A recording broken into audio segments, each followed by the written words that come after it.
হাসরাত আবদুল্লাহ থেকে শুরু করে এনসিপি সবাই হচ্ছে গিয়েছে গোপালগঞ্জে।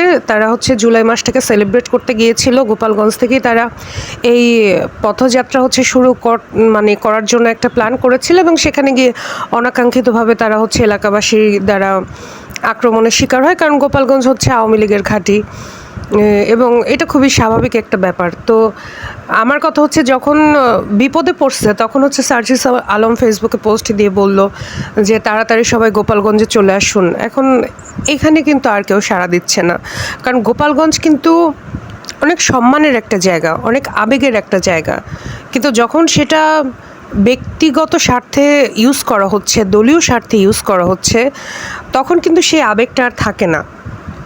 এখন এনসিপি মানে যারা যেসব নেতাদেরকে নিয়ে হচ্ছে এনসিপি গঠন করা হয়েছে, তারা হচ্ছে এখন ভিন্ন সত্তা। কিন্তু জুলাই কি শুধু এনসিপির এই নেতাগুলোই হচ্ছে ছিল কিন্তু না। হ্যাঁ, তারা নেতৃত্ব দিয়েছিল, তারা হচ্ছে পদক্ষেপ গ্রহণ করেছিল, তারা সামনের সারিতে ছিল, ঠিক আছে, কিন্তু তখন কিন্তু বেসিক্যালি হচ্ছে সাধারণ ছাত্র, সাধারণ মানুষ যাদের কোনো দলীয় ট্যাগ নাই, তারাই কিন্তু হচ্ছে ঝাঁপিয়ে পড়েছিল। কিন্তু পরবর্তীতে দেখা গিয়েছে যে জুলাইয়ের আবেগকে কেন্দ্র করে এরা হচ্ছে একটা দল গঠন করে ফেললো 1 বছরের মাথায়, যেটা কিন্তু অনেকেই ভালোভাবে নেয়। এখন তারাই আবার দেখা যাচ্ছে যে কখনো জামাতের বিরুদ্ধে কথা বলছে, কখনো বিএনপির বিরুদ্ধে কথা বলছে। আবার যখন বিপদে পড়ে তারা তখন ঐক্যের ডাক দেয়। এখন আসলে কি সে ঐক্য আর আসবে? আমার তো মনে হয় না।